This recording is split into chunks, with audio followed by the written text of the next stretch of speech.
हरिः ॐ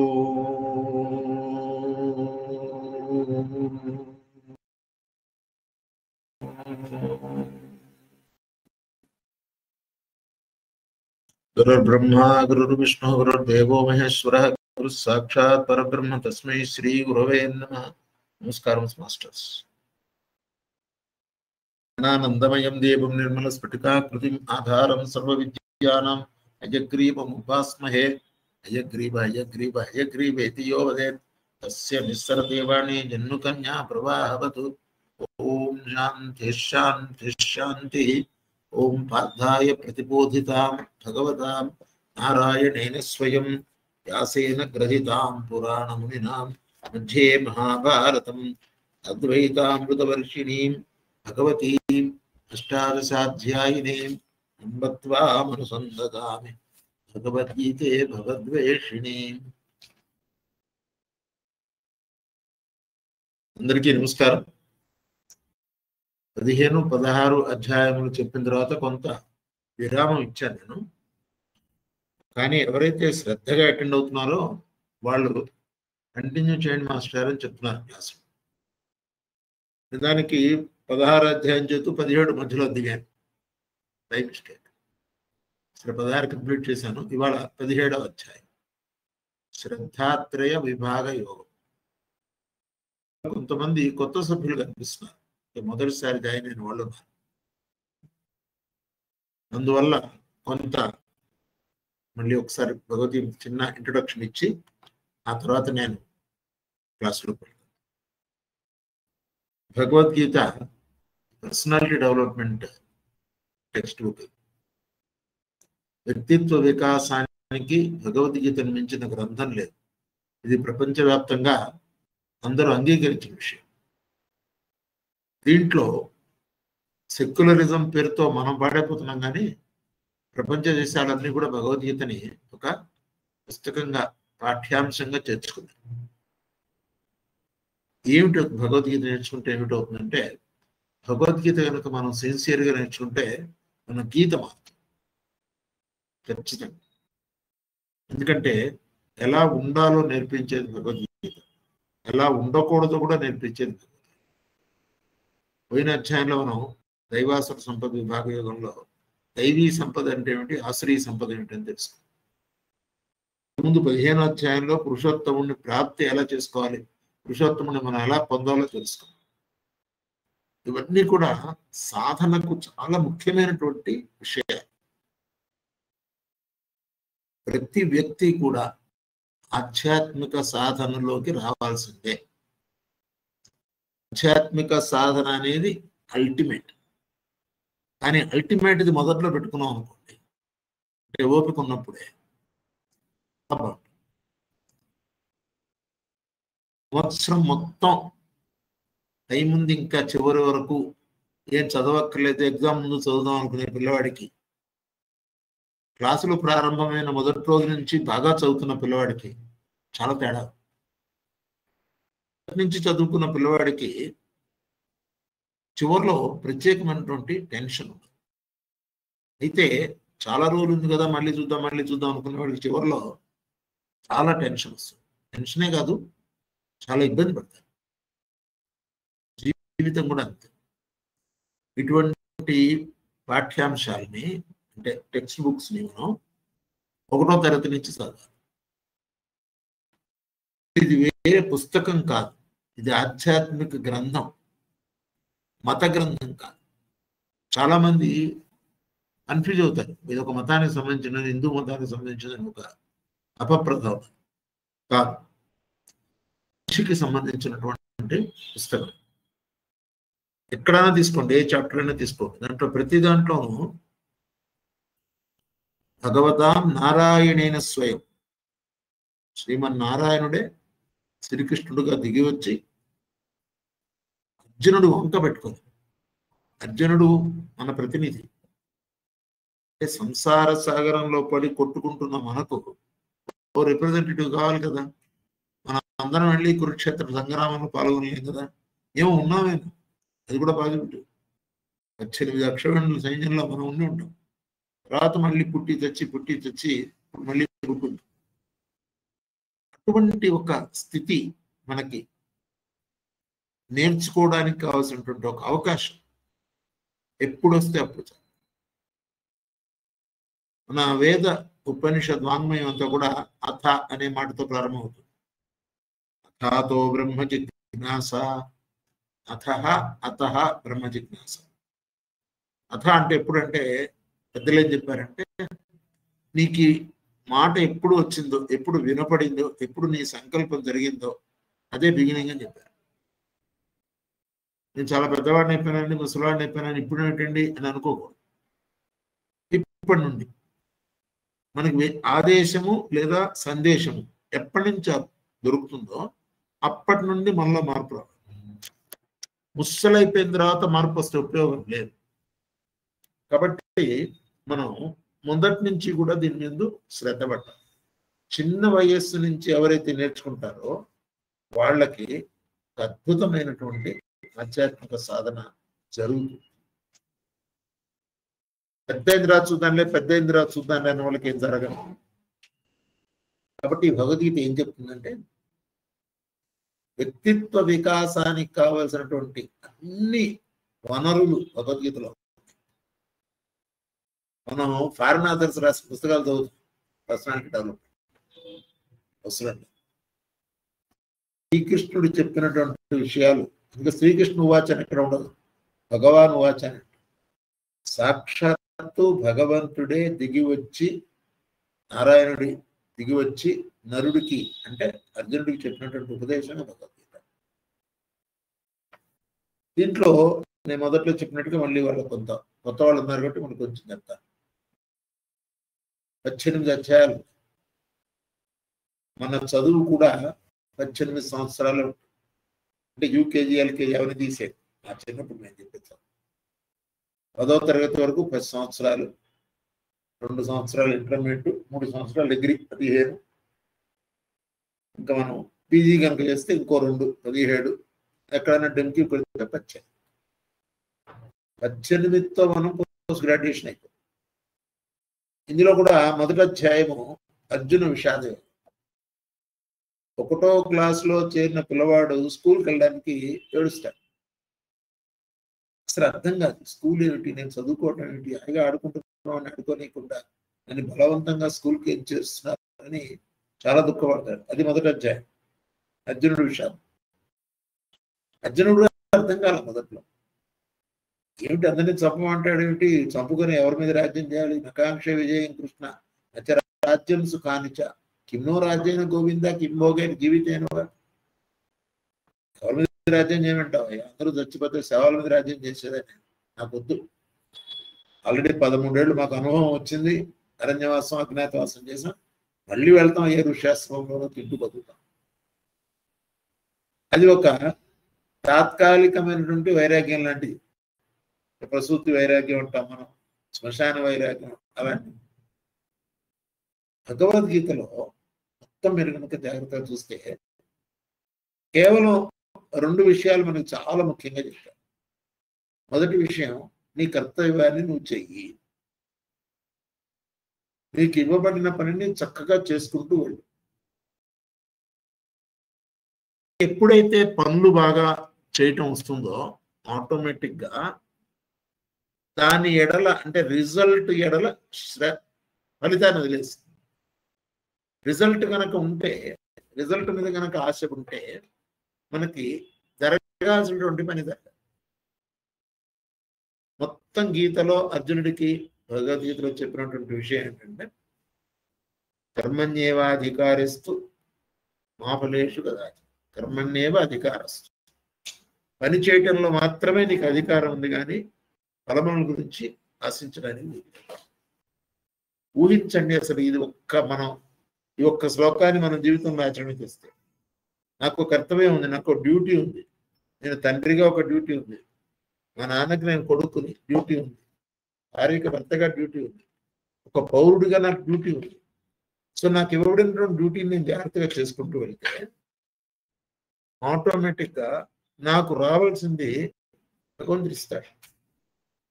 ప్రత్యేకంగా నేను రావాల్సిందని కష్టపడాల్సిన అవసరం లేదు. చాలా మంది చేసి తప్పేది. 30 రోజులు సక్రమంగా పని చేస్తే 31వ రోజున మన అకౌంట్లోకి శాలరీ జమ అవుతుంది. 30 రోజులు శాలరీ ఎప్పుడు వస్తుంది పని మానేస్తే 31వ రోజు రాదు. 31వ రోజు వద్దన్నా నీ జీతం అకౌంట్లో వేస్తారు కదా. అదే మొత్తం సారాంశం భగవద్గీత. అయితే ఈ సాధన చేయడానికి కావలసినటువంటి ఒక మార్గం, పద్ధతి పెద్దలు ఏం చెప్పారు మనకి, ఎలా సులభంగా సాధన చేసుకోగలం, ఇలాంటి విషయాలన్నీ చాలా స్పష్టంగా భగవద్గీతలో చెప్పారు. ప్రతి పాయింట్ కూడా మనకి చాలా స్పష్టంగా చెప్పారు. ఒకటే ఒక కారణం, మనము చేయవలసినటువంటి పనిని సక్రమంగా చేయాలి. ఈ 17వ అధ్యాయంలో శ్రద్ధాత్రయ విభాగ యోగం అని చెప్పారు. విభాగం అంటే డివిజన్. మీకు 13వ అధ్యాయం క్షేత్రజ్ఞ విభాగ యోగం, మళ్ళీ 16వ అధ్యాయం దైవాసుర సంపత్తి విభాగ యోగం, 17 శ్రద్ధాత్రయ విభాగం.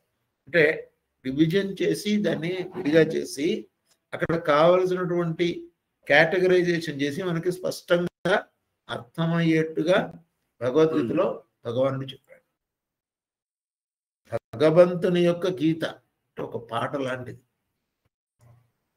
ఒక కన్ఫ్యూజన్లో ఉన్నటువంటి, ఒక అయోమయంలో ఉన్నటువంటి శిష్యుడు అర్జునుడు తను ఏం చేయాలో తెలియనటువంటి స్థితిలో ఉండి అన్ని సంవత్సరాలు అరణ్యవాసం అజ్ఞాతవాసం చేసి తమకు రావాల్సిన రాజ్యం సక్రమంగా తనకు కావాల్సిన బాట ఇవ్వకపోవటం వలన యుద్ధం అనివార్యమయ్యి శ్రీకృష్ణుడు ప్రయత్నం చేసినా కూడా యుద్ధం ఆపలేకపోయాడు. అంటే అదంతా కూడా ముందే నిర్ణయించబడింది. మానవ ప్రయత్నంగా ఆయన దేహంలో ఉన్నప్పుడు మానవ ప్రయత్నంగా చేశాడు. ఏమిటి ఆ యుద్ధం రావటం వలన మనకి ఈ రోజున భగవద్గీత వచ్చింది. అంటే అటువంటి సిచ్యుయేషన్లో మన సంసారంలో కూడా మనం ప్రతిరోజు యుద్ధమే. సంసారంలో పొద్దున గ్యాస్ అయిపోతే యుద్ధం, పొద్దున కాఫీ పౌడర్ అయిపోతే యుద్ధం, మామూలుగా యుద్ధం ప్రతి ఇంట్లోనూ జరుగుతూనే ఉంటుంది. అటువంటి యుద్ధంలో ఏమీ తెలియని అయోమయ స్థితిలో ఉన్నటువంటి ఒక సాధకుడికి భగవంతుడే స్వయంగా దిగి వచ్చి ఇచ్చినటువంటి ఒక ఉపదేశము భగవద్గీత. ఇక్కడ మనల్ని మనం అర్జునుడి స్థానంలో ఉంచుకున్నప్పుడు ఆయనకి చెప్పబడినటువంటి ప్రతి మాట మనకే చెప్తున్నదని గుర్తించి భగవద్గీతలో ఏ పదం అయితే ఉపయోగించారో, ఏ సాధన అయితే ఇచ్చారో ఆ సాధనని శ్రద్ధగా చేసుకోవాలి. ఈ శ్రద్ధాత్ర విభాగంలో శ్రద్ధ అనే మాట చాలా ముఖ్యం. శ్రద్ధ అంటే మాస్టర్ ఈకే గారు ఒక నిర్వచనం ఇచ్చారు. ఏ పనైనా మొదలెట్టి ఒక 10 సంవత్సరాల తర్వాత కూడా మొదటి రోజున ఎంత ఉత్సాహంగా ఉన్నావో చివరి రోజున కూడా అంత ఉత్సాహంగా ఉండగలిగితే, అంతే చేయగలిగితే దానిని శ్రద్ధ అంటారు. షిరిడి సాయినాథుడు కూడా శ్రద్ధ సబూరి అని మాట్లాడతారు. అంటే సహనం. ఒకటి శ్రద్ధ, ఇంకొకటి సహనం. మనకి సహనం అనేది కూడా చాలా ఇంపార్టెంట్. లేకపోతే ఏమి చేయలేము. సహనం లేదే మనిషి ఏమి చేయలేడు. శ్రద్ధ లేదే ఏమి చేయలేడు. ఈ శ్రద్ధ 3 రకాలుగా ఉంటుందని చెప్పారు. ఇందులో మూడు డివిజన్స్ విభాగం అని చెప్పారు కదా, ఇస్తారు. మనకి అధ్యాయం అయ్యేసరికి చాలా స్పష్టంగా అర్థం. మనిషి యొక్క పుట్టుక చేతే స్వభావాన్ని కలిగి ఉంటారు. ఈ స్వభావం ఎక్కడి నుంచి వస్తుందంటే ఇంతకు ముందు జన్మలో మనం చేసినటువంటి పాప పుణ్య కర్మ విశేషం చేత మనకు స్వభావం ఏర్పడుతుంది. ఆ స్వభావాన్ని అనుసరించే మనకి జన్మ వస్తుంది. ఆ స్వభావాన్ని అనుసరించే ఇట్లాంటి తల్లిదండ్రులు పుట్టాలి, ఇలాంటి భార్యా పిల్లలు ఉండాలి, ఇలాంటి సొసైటీలో ఉండాలి, ఇలాంటి ఊర్లో ఉండాలి. ఇవన్నీ కూడా కంప్యూటర్లో కించిత్ 0.0001% కూడా ఎర్రర్ లేకుండా చాలా జాగ్రత్తగా, చాలా గుప్తంగా, చాలా శ్రద్ధగా, చాలా చక్కగా నిర్వహిస్తుంటాడు ఒక ఆయన. ఆయన పేరు చిత్రగుప్తుడు. అంటే చిత్రంగా, గుప్తంగా, చాలా విచిత్రంగా ఉంటుంది. వీడిని ఇక్కడ ఎందుకు పుట్టాను, ఈ ఊళ్ళో ఎందుకున్నాను, నేను వీళ్లతో ఎందుకున్నాను, ఇదేంటి ఇలాంటి భార్య దొరికింది నాకు, ఇలాంటి భర్త దొరికాడు ఏంటి, ఇలాంటి పిల్లలు ఏంటి, ఇలాంటి తల్లిదండ్రులు ఏంటి అని మనం ఫీల్ అవుతూ. ఖచ్చితంగా ఇదంతా కూడా ఒక స్కీమ్ ప్రకారం, ఒక ప్లాన్ ప్రకారం అంతా ముందే నిర్ణయించబడి ఉన్నది. ముందే నిర్ణయించిన దానికి మనం ఏం చేస్తామని అడగచ్చు. ముందే నిర్ణయించబడిన అంశాల్లో కూడా సాధన కనుక జాగ్రత్తగా చేసుకుంటే మన పరిస్థితిని మెరుగుపరచుకోవచ్చు. ఒక ఉదాహరణ చెప్తాను, ఇంతకుముందు చెప్పిందే మళ్ళీ ఉదాహరణ చెప్తాను. ఒక బిచ్చగాడు మన దగ్గరికి వచ్చి, అయ్యా ఒక 10 రూపాయలు ఉంటే దానం చేయడం. అదేంటి 10 రూపాయలు ఏంటి, నీకేమైనా బాకీ ఉన్నానంటే, లేదు ఇవ్వండి. ఇవ్వనంటే కూడా ఊపుకోడు, ఇవ్వంటాడు. అప్పుడు ఆయన అడుగుతాడు, దానం ఇచ్చాయని. ఏమిటి ఇంత ఖచ్చితంగా అడుగుతున్నావు, ఎందుకు అని అడుగుతాడు.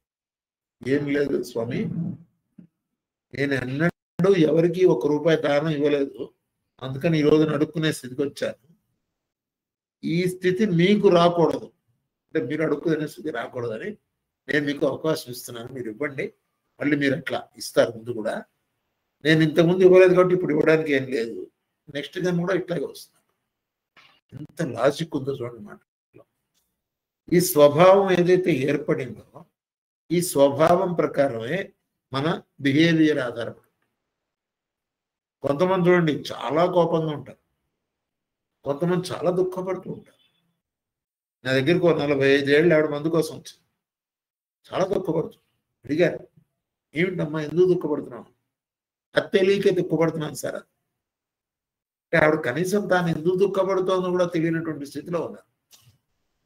ఇది కారణం ఏంటంటే స్వభావం యొక్క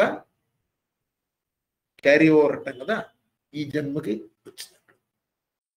ఈ జన్మకు వచ్చిన తర్వాత మనం సఫర్ అయి తీరాల్సిందేనంటే అక్కర్లేదని చెప్పారు. ఇప్పుడు దిద్దుకోవడానికి అవకాశం ఉన్నది.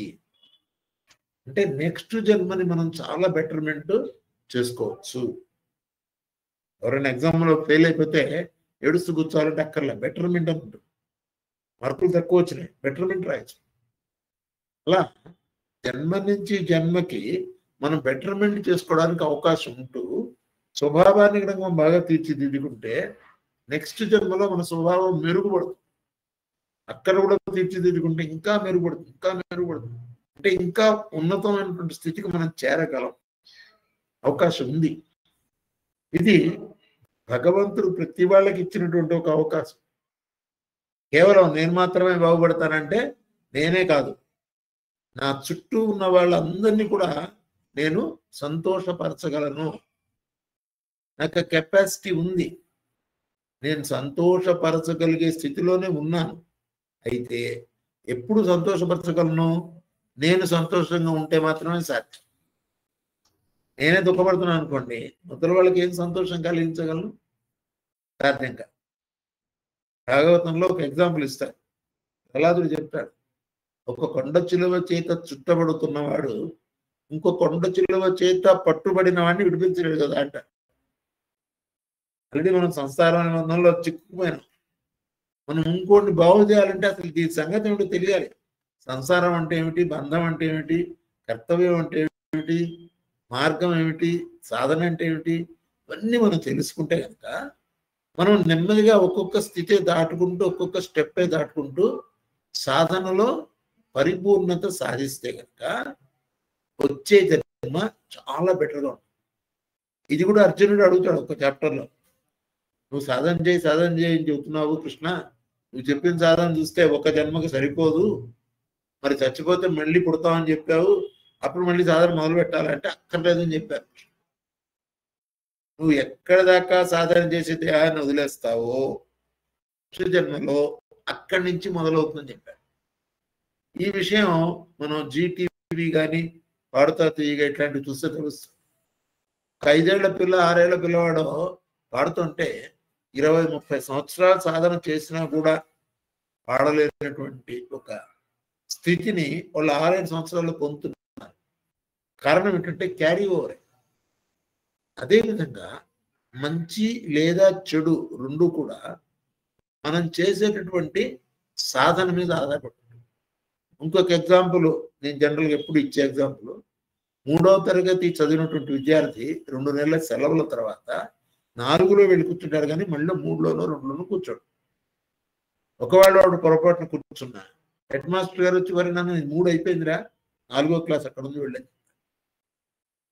ఇదే మన సాధన కూడా వర్తిస్తుంది. దీనికి మన సాధన చేసుకోవడానికి కావలసినటువంటి ఒక సులువు లేదా టెక్నిక్స్ ఇది భగవద్గీతలో చెప్పారు. ఇవే టెక్నిక్స్ మనం సద్గురువుని ఆశ్రయిస్తే ఆయన మనకు నేర్పిస్తారు. ఎందుకంటే ఆ సద్గురువు కూడా ఫాలో అయ్యేది భగవద్గీతనే. భగవద్గీత కాకుండా వేరే ఏం చెప్పినా కూడా అది పరిపూర్ణమైనటువంటి గ్రంథం కాదు. మాస్టర్ గారు ఈ భగవద్గీత మీద శంఖారావం అని మాస్టర్ ఈకే గారు ఒక చక్కటి వ్యాఖ్యానాన్ని రాశారు. మనం ఈ రోజున ఆ వ్యాఖ్యానాన్ని చదువుకున్నాం. ఇది నా సొంత తెలివి కాదు, మాస్టర్ ఈకే గారు ఇచ్చినటువంటి భగవద్గీత యొక్క రహస్య ప్రకాశం, లోపల ఉన్నటువంటి అంతరార్థములతో కూడినటువంటి విషయాన్ని మనం ఒక్కొక్క వాక్యమే చదువుకుంటూ దానికి సంబంధించినటువంటి ఏదైనా ఎక్స్ప్లెనేషన్ అవసరమైతే నేను ఇస్తూ ఉంటాను. శ్లోకం చెప్పి లేదా అది కూడా చెప్పచ్చు, కొంతవరకు చెప్పాను, కానీ దాంట్లో నాకు టైం సరిపోవట్లేదు. అందుకని డైరెక్ట్గా మాస్టర్ ఈకే గారు ఇచ్చినటువంటి శంఖారావం అనే పుస్తకాన్ని మనం చదువుకుందాం. ఇది మనకి నిత్య పారాయణ గ్రంథము. ఒకే రోజు 705 శ్లోకాలు చదివేస్తాను సార్ అంటే పన్నటికి ఏముండదు. ఒక్క శ్లోకం రోజు కనుక మనం ఒక్క శ్లోకానికి సంబంధించిన అర్థం సిన్సియర్గా కనుక అర్థం చేసుకొని అది మన జీవితంలో ఆచరణలోకి తెస్తే 2 సంవత్సరాల్లో మనం భగవద్గీతకి మాస్టర్స్. 705 శ్లోకాలు ఉన్నాయి. భగవద్గీతనే మనం మాస్టరీ చేయవచ్చు. ఎప్పుడంటే ఒక్కొక్క శ్లోకాన్ని మనం చదివి అర్థం చేసుకొని మనకి అన్వయించుకోవాలి.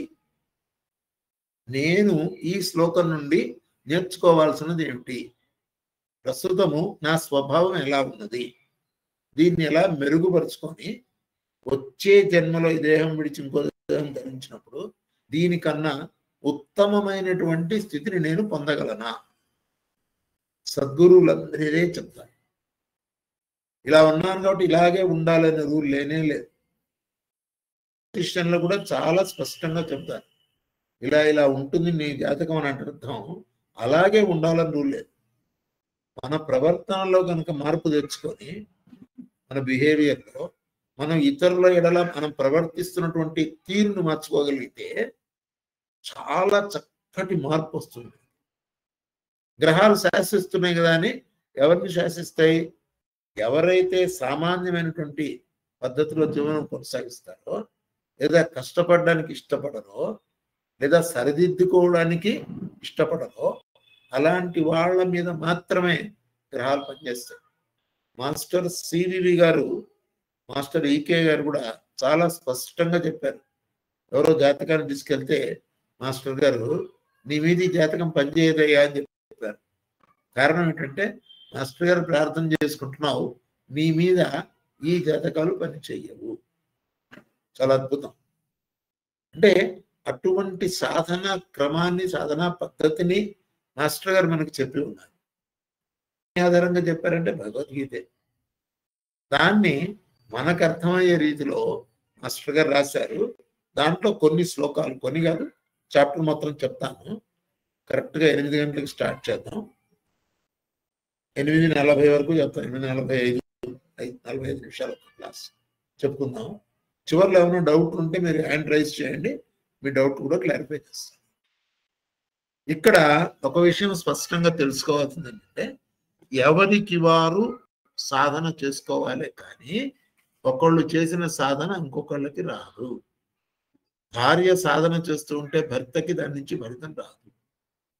ఎవరికి ఆకలి వేసినచో వారే భుజించవలను, వారి ఆకలి వారు తిన్నదాని మీద ఆధారపడి తీరును. Same principle for spiritual practices. మనం కూడా ఆధ్యాత్మిక సాధనలో మనం నేర్చుకోవాల్సినటువంటి విషయం. దాంట్లో మన బిహేవియర్లో జరగవలసినటువంటి మార్పులు, మనం నేర్చుకోవాల్సినటువంటి అంశములు, పెంచుకోవాల్సినటువంటి గుణములు లేదా వదిలించుకోవాల్సిన గుణములు. మన లక్షణాల్లో కొన్ని మన లక్షణాలను డెవలప్ చేసుకోవాలి, కొన్ని లక్షణాలని వదిలేయాలి. ఈ రెండు కూడా మనకి గీతలో స్పష్టంగా చెప్పారు. మనం ఇంతకుముందు చాప్టర్లోనే దైవాసుర సంపద విభాగంలో దైవీ సంపద ఏమిటి, ఆసురీ సంపద అంటే ఏంటి, రెండు ఎలా మనం చూసుకోవాలి, దైవీ సంపదను ఎలా పెంచుకోవాలి, ఆసురీ సంపద అంటే రాక్షసులకు సంబంధించినటువంటి గుణములను మనం ఎలా వదిలేయాలి. ఈ రెండు కూడా మనం నేర్చుకోవడానికి ఒక అవకాశం. అలా మనం చేస్తే కనుక బాగుంటుంది. ఇప్పుడు మొదటి శ్లోకం యొక్క అర్థం తెలుసుకోండి. శాస్త్ర విరుద్ధంగా యజ్ఞాది క్రతువులు నిర్వహించు వారిని అసురుడు అంటారు. శాస్త్రానికి విరుద్ధంగా యజ్ఞాది క్రతువులు. ఇక్కడ యజ్ఞం అంటే మన జీవితం కూడా ఒక యజ్ఞమే. మనకు మాన్యువల్ ఆఫ్ ఇన్స్ట్రక్షన్ ఉంది, ఎలా జీవించాలి, ఎలా జీవితాన్ని గడపాలి అనేటటువంటి ఒక మాన్యువల్ ఉంది. దానికి విరుద్ధంగా మనం ప్రవర్తిస్తే మనలో ఆసురీ స్వభావం ఉందని అర్థం. కానీ ఒక్కొక్కడు చాలా శ్రద్ధతో క్రతువులు ఆచరిస్తూ ఉంటారు. శాస్త్ర విధానం తెలియకపోవటం వల్ల కానీ, ఆచరించడానికి శక్తి సామర్థ్యాలు సరిపోకపోవడం వల్ల కానీ, తమకు తోచిన రీతిలో క్రతువుల్ని ఆచరించేవాళ్ళు కొంతమంది ఉంటారు. అంటే వాడికి తెలుసుకోవాలి కూడా ఉండదు, ఏదో నడిపోస్తుంటుంది. పూజ ఎట్ట చేయాలి, ఎట్ట చేసిన ఒకటేలే అన్నట్టుగా ఉంటుంది వ్యవహారం. అట్టి వాని స్థితి ఏమవుతుంది అర్జునుడు అడుగుతున్నాడు. వాళ్ళ పరిస్థితి ఏంటి? 3 గుణముల తరగతులలో అతడు ఏ తరగతి వాడు? శ్రద్ధాత్రయ విభాగం, గుణత్రయ విభాగం. మనల్ని నడిపిస్తున్నటువంటి ఈ 3 గుణములు, సత్వగుణము, రజోగుణము, తమోగుణం, 3 గుణములు. వీళ్ళు ఏ గుణానికి చెందిన వాళ్ళు? ఇట్లాంటి వాళ్ళు. చాలా చక్కటి ప్రశ్న వేశాడు అర్జునుడు. శ్రద్ధ అంటే కేవలం దైవీ సంపత్తు అనుకోవడం కూడా తప్పే. ఎందుకంటే ఈ ప్రశ్న సాధకంలో ప్రతి స్థాయిలోనూ ఒక్కొక్కసారి వస్తూనే ఉంటుంది. దీనికి కృష్ణ భగవానుడు ఇట్లా వివరణ ఇచ్చాడు. ప్రశ్న అర్జునుడు వేశాడు, అసలు ఏమిటి పరిస్థితి, ఏమిటి, ఎలా ఉంటుంది, వీళ్ళు ఏ తరగతికి చెందిన వాళ్ళు, యజ్ఞాది క్రతువులు నిర్వహిస్తారు, ఎలా నిర్వహించాలో తెలియదు, ఎవరు చెప్పినా వాళ్ళకి అర్థం కాదు, ఏదో గడుస్తుంటారు, వాళ్ళు ఏ తరగతికి చెందిన వాళ్ళు అంటారు. ఇక్కడ శ్రీకృష్ణుడు చాలా స్పష్టంగా చెప్తున్నారు. శ్రద్ధ అంటే కేవలం దైవీ సంపద అనుకోవద్దు. శ్రద్ధ అంటే భక్తి. చూడండి, శ్రద్ధ అంటే భక్తి. భక్తి తనలో ఉండగా దానిని కార్యాచరణను వినియోగించినప్పుడు దానిని శ్రద్ధ. శ్రద్ధ అంటే అప్లైడ్ డివోషన్. భక్తి అంటే డివోషన్. భక్తిగా ఉన్నవాడు ఆ భక్తిని కార్యాచరణలో కనుక వినియోగిస్తే దాన్ని శ్రద్ధ అంటారు. శ్రద్ధ అంటే కేవలం ఇంట్రెస్ట్ అన్నది పని చేసేదంటో శ్రద్ధను ఆ అర్థం కూడా ఉంది. కానీ ఇక్కడ శ్రీకృష్ణుడు ఏం చెప్తున్నాడు, భగవంతుడు ఏం చెప్తున్నాడు అంటే, భక్తి తనలో ఉండగా దానిని కార్యాచరణను వినియోగిస్తే అటువంటి దాన్నే శ్రద్ధ అంటారు. భక్తి శ్రద్ధ అన్నవి ఒక్కొక్కరికి ఒక్కొక్క విషయంలో ఉండును. భక్తి శ్రద్ధ అనేది ఒక్కొక్కరికి ఒక్కొక్క విషయంలో భక్తి శ్రద్ధలు ఉంటాయి. వారి వారి స్వభావం అనుసరించి, చెప్పే కదా, మనందరం కూడా స్వభావాన్ని అనుసరించి ప్రవర్తిస్తూ ఉంటాము. మనం చాలా కోప స్వభావాలు ఉంటారు, అలా కోపం నుంచి బయట రాలేదు. కొంతమంది చాలా లోభత్వంతో ఉంటారు, స్వభావమే అంత. కొంతమంది సరిగా తినరు, అయిపోతాయి డబ్బులని. కొంతమంది విపరీతంగా తింటారు. ఇవన్నీ కూడా స్వభావం అనుసరించి వస్తాయి. కాబట్టి వారి వారి స్వభావం అనుసరించి శ్రద్ధ అనేది సాత్వికము, రాజసికము, తామసికము అని 3 రకాలుగా విభజించారు. శ్రద్ధని విభజించారు. శ్రద్ధ అంటే ఏం చెప్పాను? Bhakti when applied is called shraddha. Okay. శ్రద్ధ అనగా తాను చేయుచున్న కర్మం నందు చూపించడి సమర్పణ బుద్ధి. శ్రద్ధ అంటే భక్తి అని చెప్పారు. శ్రద్ధ అంటే తాను చేస్తున్న పని యందు చూపించేటటువంటి సమర్పణ బుద్ధి. ఈ సమర్పణ అనేది చాలా శ్లోకాలు ఉన్నాయి. నాకు అన్ని అర్పించే అనన్యా చింతయంతో ఏదైనా పరిభాస్తే దేశా నిత్యాభియుక్తాన యోగక్షేమం మహామ్యమ. ఎల్ఐసి వాళ్ళు తీసుకున్నారు యోగక్షేమ మహామ్యం. నేను చెప్పింది నేను చూసుకుంటాను వాళ్ళ సంగతి. నన్ను ఎవరైతే సమర్పించుకుంటారో, నాకు ఎవరైతే టోటల్గా సరెండర్ అవుతారో వాళ్ళ యొక్క మంచి చెడులు నేను చూసుకుంటానని భగవంతుడే ప్రామిస్ చేశాడు. కాబట్టి చేస్తున్న కర్మ యందు మనము సమర్పణ బుద్ధితో చేయాలి. చాలా ఇంపార్టెంట్. డివోషన్ లేకుండా, డెడికేషన్ లేకుండా కర్మనేదో కర్మలాగా చేసుకుంటూ పోతే ఉపయోగం లేదు. దాని యందు భగవంతునికి తాను చేస్తున్న సేవ అనే బుద్ధితో చేయాలి. 12వ అధ్యాయంలో చాలా స్పష్టంగా చెప్పారు. అది రాదు, ఇది రాదు, ఇది చేత కాదు, అది చేత కాదు, ఏముద్దయ్యా, నువ్వు చేస్తున్న ప్రతి పనిని నాకు చేస్తున్నా అనుకుని చెయ్యి. నువ్వు నాకు సమర్పణగా చెయ్యి, అన్ని పనులు నేను చూసుకుంటాం. ఇంకా అంత ఈజియెస్ట్ వేసి ఇచ్చారు భగవంతుడు. కాబట్టి క్రతు నిర్వహణ ఎందు తప్ప మరి దేని యందు దృష్టి లేకుండటను శ్రద్ధ అంటారు. అంటే ఒక మహిళ ఆహారాన్ని తయారు చేస్తుంటే ఆహారాన్ని తయారు చేయటంలో మాత్రమే తన యొక్క మనస్సు లగ్నం చేసి భగవంతునికి సమర్పణగా కనుక చేస్తే, ఇక్కడ భగవంతుడు అంటే ఇంట్లో ఉండే భర్త పిల్లలు వాళ్ళందరూ కూడా దైవ స్వరూపులే కదా, వాళ్ళకి నేను సమర్పణగా చేస్తున్నాను, వాళ్ళు ఆరోగ్యంగా ఉండాలి, వాళ్ళు బాగుండాలి, వాళ్ళు ఆనందంగా ఉండాలి అనుకొని చేస్తే దానిని నిజమైనటువంటి శ్రద్ధ. ఇక దేని అందును దృష్టి ఉండకూడదు. ఏకదృష్టి, ఏకాగ్రత అది కనుక ఉంటే దాన్ని శ్రద్ధ అంటారు.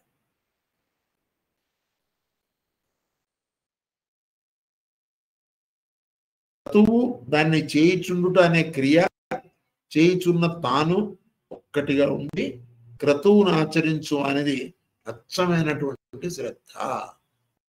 అంటే తాను వేరు కాదు, తాను చేస్తున్నటువంటి పని వేరు కాదు, తనకి ఆ క్రియ తాను మరియు దాని నుంచి ప్రయోజనం పొందేటటువంటి వాళ్ళు ఏది కూడా వేరు కాదు. అంటే శుద్ధ అద్వైత తత్వం, రెండోది లేని స్థితి, దాన్ని శ్రద్ధ అంటారు. అచ్చమైన శ్రద్ధ అంటారు. అటువంటి శ్రద్ధ కలగాలంటే సత్వగుణం ఉంటే వస్తుంది. లేదా అట్లాగా ఆలోచించే వాళ్ళని సత్వగుణ విభాగంలో పడేస్తారు. ఎవరైతే సమర్పణ బుద్ధితో పనిచేస్తారు, పరమాత్మకి సమర్పిస్తున్నాం అనుకొని వాళ్ళ జీవితాన్ని కొనసాగిస్తే, వాళ్ళు చేస్తున్న ప్రతి కర్మని కనుక చేస్తుంటే, చేస్తున్న కర్మ భగవంతుడే, తాను భగవంతుడే, దాన్ని పొందేటటువంటి వాళ్ళందరూ కూడా భగవత్ స్వరూపులే అనేటువంటి భావంతో చేసినప్పుడు ఆటోమేటిక్గా దానిని శ్రద్ధ అంటారు. అది సత్వగుణం వలన వస్తుంది. ఇక్కడ 3 గుణాలు చెప్పాను. సత్వగుణం, రాజసిక గుణం, తామసిక గుణం. ఇక్కడ సత్వగుణం శ్రద్ధ అంటే ఏంటో చెప్పారు క్లియర్గా. ఇది మనం చేసే పనులను చూసుకుంటే మనకే తెలుస్తుంది, నాలో సత్వగుణం ఎంత ఉన్నది, రజోగుణం ఉన్నదా, తమోగుణం ఉన్నదా. నేను జాగ్రత్తగా సత్వగుణాన్ని పెంచుకోవాలి, రజస్సుని తమస్సుని తగ్గించుకోవాలి. ఎలా చేసుకోవాలి? దీన్నే సాధన అంటారు. ఇది ఇక్కడ మనకి బాగా అర్థం. కాబట్టి ఇక్కడ ఏం చెప్తున్నారంటే, తనలో ఎంత పాలు సత్వగుణం ఉండునో అంత పాలు తన యందు శ్రద్ధ ఉన్నదని అర్థము. మనలో శ్రద్ధ ఎంత ఉందంటే, మనలో సత్వగుణం ఎంత ఉంటే అంత శ్రద్ధ ఉన్నది అని అర్థం. శుద్ధతత్వము లేక గుణాతీత తత్వం కలవాడు శ్రద్ధయే తానే ఉంది. సాత్వికానికి పై స్థితి ఒకటి ఉంది, శుద్ధ సాత్వికం అంటారు. ఆ శుద్ధ సాత్విక స్థితిలో ఉన్నవాడు శ్రద్ధ అని వేరే ఉండదు, తానే శ్రద్ధ. అంటే అది కూడా మళ్ళీ అద్వైతమే. చేయుచున్న కర్మ యందు తాను చూపించు శ్రద్ధ, ఆ కర్మకు వెనక తన కల ఉద్దేశ్యం, మోటివ్, దాని మీద ఆధారపడి ఉంటుంది.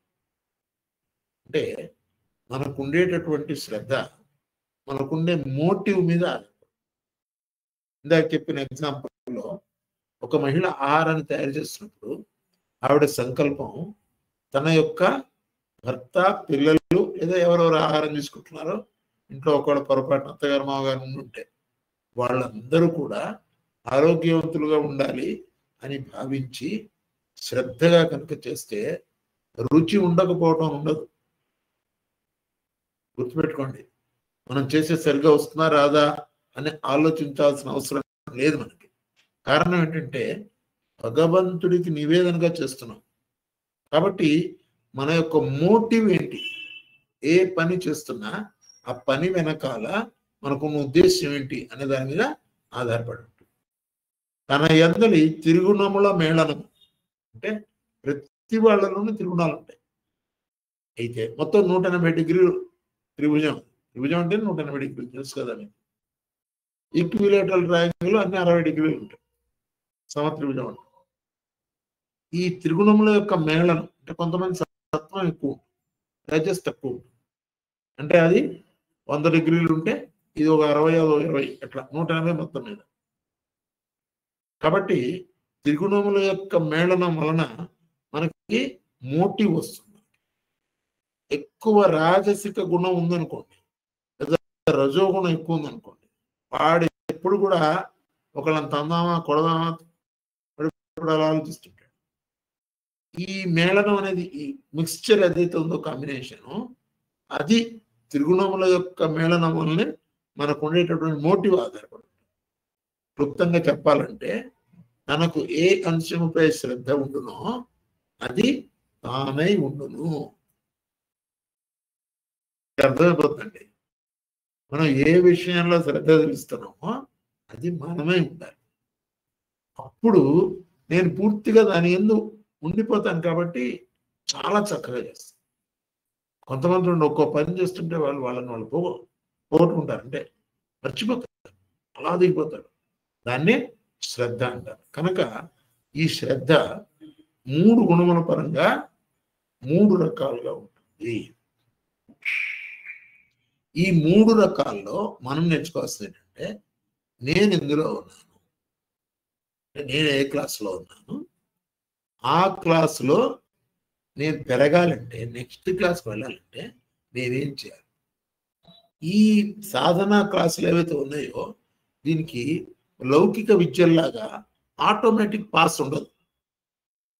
సంవత్సరం అయిపోగానే 3వ క్లాస్, 4వ క్లాస్, ఆటోమేటిక్ 5వ క్లాస్, 6వ క్లాస్, వాడు 10th వచ్చేదాకా వాడిని ప్రమోట్ చేస్తూ ఉంటారు. ఇలా ఉండదు ఇక్కడ. 1వ క్లాస్ నుంచి 18 సంవత్సరాలు కూడా ప్రతి సంవత్సరం ప్రతి క్లాసు క్లాస్ అయితేనే నెక్స్ట్ క్లాస్ పంపిస్తారు. అంటే ప్రతి ఒక్క సంవత్సరం కూడా తనకి పరీక్షే. అంటే ప్రతి విషయంలోనూ పరీక్షగానే మనం ఆ పరీక్ష పాస్ అయిపోతేనే తర్వాత క్లాసుకు పంపిస్తారు. ఇది మనం చాలా జాగ్రత్తగా అర్థం చేసుకోవాల్సిన విషయం. ఎందుకని కొంతమంది అలా ఉండిపోతారు, వాళ్ళు ముందుకు అసలు ప్రోగ్రెస్ ఉండదు, అలా ఉండిపోతారు. ఏమిటి కారణం అంటే అంతకు ముందు తాను ఉన్నటువంటి స్థితి నుంచి మెరుగవడానికి కావలసినటువంటి ఎగ్జాము సరిగ్గా రాయలేదు. ఒక్క సబ్జెక్ట్ పోయినా అన్ని సబ్జెక్టులు రాయాలి. మా చిన్నప్పుడు అలా ఉండేది. ఇప్పుడు ఒక సబ్జెక్ట్ పోతే ఒకటి రాస్తే చాలు, అది కూడా ఇన్స్టెంట్ అని పెట్టారు. మార్చిలో ఎగ్జామ్ రాస్తే ఏప్రిల్లో తప్పితే మేలో రాస్తే జూన్లో మళ్ళీ కాలేజ్ అదే. ఆధ్యాత్మిక పాఠశాలలో అలా ఉండదు. ఖచ్చితంగా శ్రద్ధగా చదివి, శ్రద్ధగా అర్థం చేసుకొని, శ్రద్ధగా పాఠం రాసి ఎగ్జామ్స్ శ్రద్ధగా పాస్ అవ్వాలి. ఇది ఎలాగా అంటే మనలో ఉన్నటువంటి త్రిగుణముల యొక్క సమ్మేళనము. దాన్ని ఎలా సరి చేసుకోవచ్చు కూడా ముందు ముందు చెప్తారు. రజస్తమో గుణముల కన్నా సత్వగుణము పాలు ఎక్కువగా ఉన్నవారు సృష్టి నిర్మాణ ప్రజ్ఞలకు దేవతలను ఆరాధించరు. సత్వగుణ ప్రధానంగా ఉంది అని మనకి ఎలా తెలుస్తుందంటే, ఎవరికి వాళ్ళనే చెక్ చేసుకోవాలి, పక్క వాళ్ళని చెక్ చేయాలి. దేవతలను ఆరాధించడం గనక శ్రద్ధగా చేస్తే, అలా ఇంట్రెస్ట్ ఉంటుంది అని వాళ్ళకి సత్వగుణము పాలు ఎక్కువ ఉందని అర్థం. రేషియో సత్వగుణం ఎక్కువగా, వాళ్ళు ఎప్పుడు కూడా దేవత ఆరాధన ఎందే ఎక్కువ ఆసక్తి చూపిస్తారు. రజోగుణము హెచ్చుగా ఉన్నవాళ్ళు యక్షులను రాక్షసులను ఆరాధించారు. ఫస్ట్ దేవతలను ఆరాధిస్తారు, వాళ్ళందరూ సత్వగుణ సంపన్నులు. రాక్షసులను యక్షులను ఆరాధించే వాళ్ళు రజోగుణ సంపన్నులు. కాబట్టి ఇక్కడ విషయం ఏం చెప్తున్నారంటే మాస్టర్ గారు,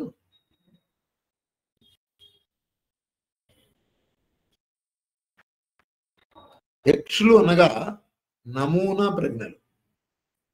నమూనా ప్రజ్ఞ ఒక అరణ్య భాగము గాని, ఒక పర్వతము గాని, ఒక లోయ గాని, ఒక మహావృక్షము గాని ఒకే సామూహిక ప్రాణమయ ప్రజ్ఞచే ఆవరింపబడి ఉండదు. ఇది సామూహిక ప్రాణమయ ప్రజ్ఞ చేతే ఒక లోయ గాని, ఒక మహావృక్షం గాని ఆవరించబడి ఉంటుంది. అందరి జీవజాలమంతయు ఆ ప్రజ్ఞ యందు జీవించుచు రక్షింపబడుతూ ఉంటారు. అందులో అరణ్యం తీసుకున్నాం, అరణ్య ఎగ్జాంపుల్ తీసుకుంటే దాంట్లో ఉన్న జీవజాలం అంతా కూడా ఈ ప్రజ్ఞ చేతే రక్షింపబడుతూ ఉంటారు. అట్టి సామూహిక ప్రజ్ఞను యక్షులు అంటారు. మనకి ఒక్కొక్కటే డెఫినేషన్ కూడా మాస్టర్ గారు ఇస్తున్నారు. కనుక యక్షులు అంటే అట్లాగే సృష్టి యందు ప్రవర్తిస్తూ దాన్ని కాపాడుతున్నటువంటి శక్తులు కొన్ని ఉన్నాయి. రాక్షసులు అంటే మనం అనుకున్న డెమన్స్ కాదు, రక్షించేవాళ్ళు. మాస్టర్ గారు ఇచ్చిన ఎగ్జాంపుల్ ఏంటంటే, కోడి గుడ్డు పెంకు, దానికి అడ్డమా లేకపోతే రక్షణ అన్నది రక్షణ. అది పూర్తిగా ఎదిగేదాకా లోపల, ఎదిగిన తర్వాత అదే పగులుకుని బయటకు వస్తుంది. పెంకులైతే బతకలేదు. కాబట్టి దాన్ని రాక్షసులు అంటారు, రాక్షసులు అంటారు. అట్లా సృష్టి మొత్తం దీన్ని కాపాడుతున్నటువంటి వేల శక్తులు ఉన్నాయి. ఎనర్జీస్ అంటాం, ఫోర్సెస్ అంటాం. వాటికి మూలమైనటువంటి కేంద్ర ప్రజ్ఞల్ని రాక్షసులు అని వేదం నిర్దేశించింది. కాబట్టి మనం ఇక్కడ ఆపుదాం. రేపు మళ్ళీ క్లాస్ ఉంది. ప్రతి బుధవారం గురువారం 8 గంటల నుంచి 8:45 వరకు మనం క్లాస్ చెప్పుకుందాం. నిదానంగా చెప్పుకుందాం, మళ్ళీ మళ్ళీ చెప్పుకుందాం, అర్థమయ్యేట్టుగా చెప్పుకొని ముందుకు వెళ్దాం. వీళ్ళు ఎవరైనా డౌట్ ఉంటే అని అడగండి. స్వస్తి. నా పేరు వల్లిఫ్ అండి మాస్టర్ గారు. నమస్కారం అండి. నమస్కారం. ఇప్పుడు భగవద్గీత భవద్వేషిణి అని శ్లోకంలో వస్తుంది కదా, ధ్యాన శ్లోకంలో. భవద్వేషిణి అంటే అర్థం నాకు తెలియట్లేదండి.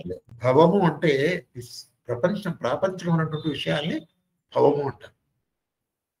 ప్రాపంచిక విషయాలు ఏందో నేను అతుక్కుపోయి దీన్నే చూసుకుంటూ, మేము మొహానికి సబ్బు రాసిందే రాసి, పౌడర్ రాసిందే రాసి, ఏదో ప్రాపంచిక విషయాలు అందు నాకు ఎక్కువ ఆసక్తి అనువృత్తి లేకుండా దాన్ని ద్వేషిస్తుంది ఎవరు? భగవద్గీత మాత. సో నాకు భవం మీద ఎక్కువ ఇంట్రెస్ట్ చూపించదమ్మా, భగవంతుని మీద చూపించని అడగడానికి ఆ శ్లోకం. మన చుట్టూ ఉన్నటువంటి ప్రపంచ విషయాలు. అలా ఇంకొక అనుమానం అండి, ఇప్పుడు ప్రతి పని మనం దైవ సంకల్పితంగా చేస్తే మనకి బాధ అనేది ఉండదు, అంతే కదా మాస్టర్ గారు? అంతే అమ్మా. ఏది చేసినా దైవానికి సమర్పణ చేస్తున్నాం భావించి చేయాలి. అప్పుడు మనం దాని గురించి రిజల్ట్ ఆశించం. మనకు దుఃఖం రావడానికి కారణం ఫలితం ఆశిస్తాం మనం. మీరు అన్న ఉంటారు, భర్తనో పిల్లలు చాలా బాగుందమ్మా ఇవాళ కూర అని అనాలి అనుకుంటారు. అలా అన్నారు వాళ్ళు. పైగా పాడైపోయిందంటారు, సరిగలేదంటారు. దుఃఖం వస్తుంది. నా కర్తవ్యం నేను చేశాను, వడ్డించాను. వాళ్ళు ఒకవేళ విమర్శించారు అనుకోండి, సరేనన్నా సరి చేస్తాను, రేపు వచ్చినప్పుడు రేపు చెప్పినప్పుడు సరి చేస్తాను, చెప్తే అయిపోతుంది. ఓకే, అలాగే అండి. Thank you. నమస్కారం. స్వస్తి ప్రజాభయ పరిపాలయంతాం న్యాయేన మార్గేణ మహిమహిషా గోబ్రాహ్మణేభ్యः శుభమస్తు నిత్యం. లోకాः సమస్తాः సుఖినో భవంతు. హరి ఓం తత్సత్. Tomorrow 8 o'clock we will meet, 8 p.m. Thank you.